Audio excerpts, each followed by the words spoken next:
1 week after the passing of Julio Foolio, his official Instagram account has been leaving hints towards him still being alive. From one Instagram response, where his account says, "You seen my body or my shoes?"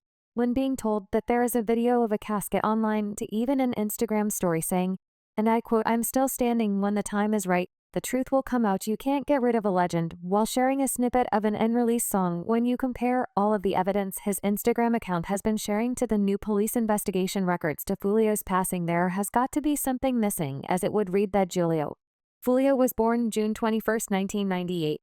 He was involved in an ambushing by 10 rival street members Sunday morning in Tampa, Florida.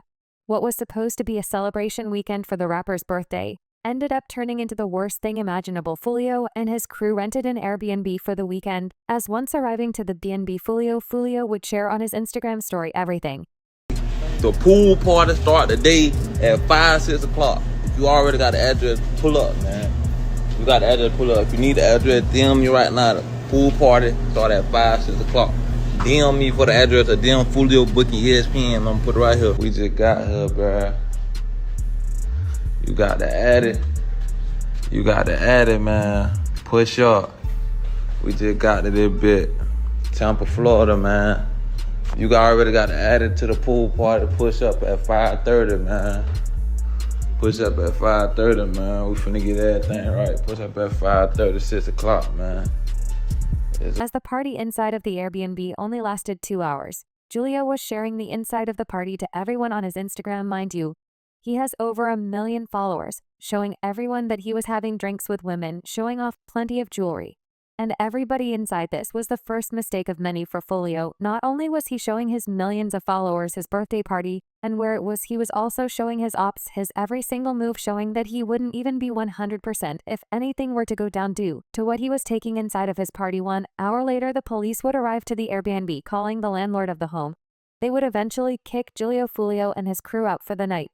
Foolio would once again go to his Instagram story, posting his next move. This would be none other than a poster for a nearby club, telling everybody to pull up to celebrate his birthday with him, while literally revealing the address of the club on the bottom of the poster, almost as if he's trying to break the record for the most location drops to his ops in one weekend. Once arriving to the club, he would even go further, posting to his Instagram again exactly where he was sitting inside of the club, literally telling his ops, "Hey, I'm going to the upstairs lounge."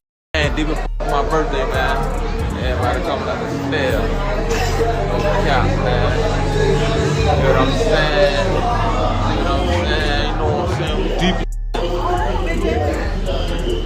We deep as 20 deep.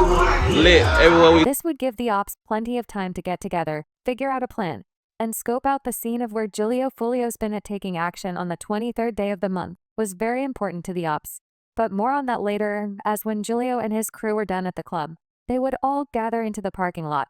While allegedly the ops were just across the street, his manager was trying to figure out a place to stay while sitting in the parking lot, where he would then scope out a nearby Holiday Inn on his cell phone, where everyone would then gather into their cars and begin driving over. When arriving to the Holiday Inn, sources near would claim that everything was silent. This was, however, until cars started driving right down the road, filled to the brim with rival street members, all targeting Julio's crew of firearms out the window of their car. Meanwhile, there was a selected few's main job was to locate Julio Foolio. As when they did finally locate Foolio, you could obviously guess what happened next.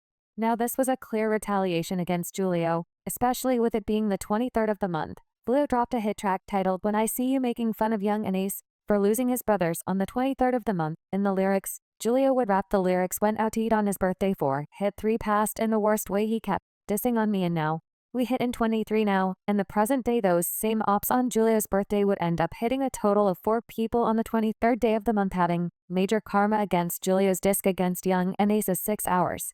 After the incident, it would then be reported Young and a DRO did a direct diss track at Julio Foolio after his passing earlier today. Meanwhile, Young and his right-hand man would share to his Instagram an old tweet from King Bout, which reads, "Game over, we won, stupid." However, the story gets crazier from here, as the police did a thorough investigation, and they found out the real reason why Julio is targeted. It all begins 1 month ago, where Julio Foolio did an interview speaking on the beef inside of Jacksonville, where he would to reveal that there was supposed to be a song made with both groups together to stop the crime that's going on against each other. No record. Y'all probably didn't know this. Even though I said what I said, my bro, Me and J. Breeze supposed to be doing a Stop the Violence song. We probably gonna get that shit in motion soon and just get that shit out of the way for the kids, for the youth and shit. And yeah, we gotta make this look better, man. You and J. Breezy have a Stop the Violence record coming.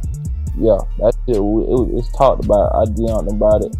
My big cousin wrote about it too. He said he with it, I'm with it. But basically right now we trying to find a beat. And everybody saying, well, man, what you think about this? Well, all I'm gonna say is, man, that works hard to die. Did he earn this here? And goddamn it, should nobody be sad? Yeah. Way that nigga lived and talk gangster? Should nobody be sad what did happen to Julio Foolio? One thing we know about it, he didn't go to heaven. That ain't good. What's that? Yeah, now one thing about it, he ain't in heaven. Now wait, that boy, he had all the time in the world to apologize to them people. He was going to the graveyard, rapping at the graveyard. Man, that was making people mama cry. It's some people relieved, wiping their forehead saying, "Oh Lord, thank you." And then there's some people crying, said, "Oh, we gonna miss one leg, one foot." As Charleston White is extremely angry at Julio Foolio because of one situation where he could have done the right thing and told the police exactly what happened to Young and his best friend, ATK Mitch. ATK Mitch sadly passed, and in April of 2022, officers saw Julio Foolio driving a Dodge Durango with an illegal window tint. They go on to pull Fio over to ask questions, when suddenly a prosecutor showed up, and things got odd. The prosecutor would search Julio's vehicle illegally, and then he would tell the officers who he was as right. After hearing who Foolio was, he would be immediately taken into the cops' patrol car, and he would be asked about the passing of ATK Mitch. So, I ain't want to bring it up, I know you're going to be upset. Mitch, there's some texts I want to talk to you real quick about what happened to Mitch. How long that's gonna take? Not that long, depends on you. They just gonna ask what you know about. All right, the reason why I'm here, I am lead on your friend's case. You didn't have a friend that recently got killed? A lot of friends that Recently? Mitch? Oh yeah. So I'm lead on that. I don't know how close you guys were. Can you kind of give me just rundown on y'all relationship when y'all met? How long y'all been? The detective started looking at who Foolio was, and how him and ATK Mitch would have known each other, quickly realizing they were both part of rival street teams, making it very likely that Foolio knew how ATK Mitch sadly passed. So they would go on to ask where Foolio was at the time of Mitch's passing. Come to my mom's house. I used to know him to come. He would come over there, show his support. What type of work do you do? What type I'm of artist? You're an artist. Okay. As far as Mitch go, what are you hearing? Nah, really. I was in Miami when I heard the news. You know what I'm saying? I was down making music, and I saw posting on Instagram. Mitch, everybody, the whole Jacksonville, Mitch. That's, if you may know or hear something, that'd be helpful as well. Because if you know his mom, you can sit up there and call his mom. Then I'm pretty sure you would want her to have some answers as well. My little brother, I don't know who did. I don't know. I ain't hear. That's what I'm saying. You'll never know. You know what I'm saying? I don't know. No, I just heard. They say little brother. I'm like, you know what I'm saying? I'm in Miami at the time though. You ain't tired of that, man? Yeah, but I'm known to this. As Wild Foolio shut down any involvement in Mitch's passing, they would ask why Foolio's music is so much related to crime, and especially crimes that are located all in Jacksonville. Because the detectives are getting very frustrated that Foolio is staying quiet and not sharing any information. Do you think that your music, or your ways, or the way you conduct yourself through your music had anything to do with him? No, even before I was rang, it was get what I'm saying. Like, you can't just say it's my use at that while somebody, you get what I'm saying, okay? Do you think it influenced someone or trigger someone, like the way y'all going back and forth with do you feel that way? No, a song can't make no do nothing. This entire situation left many angry with Foolio for lying to the police, because ATK Mitch has a family that would love to know exactly what happened to their son. But now, in 20,124, Foolio's passing is looked at as a retaliation for ATK Mitch by Young and his crew.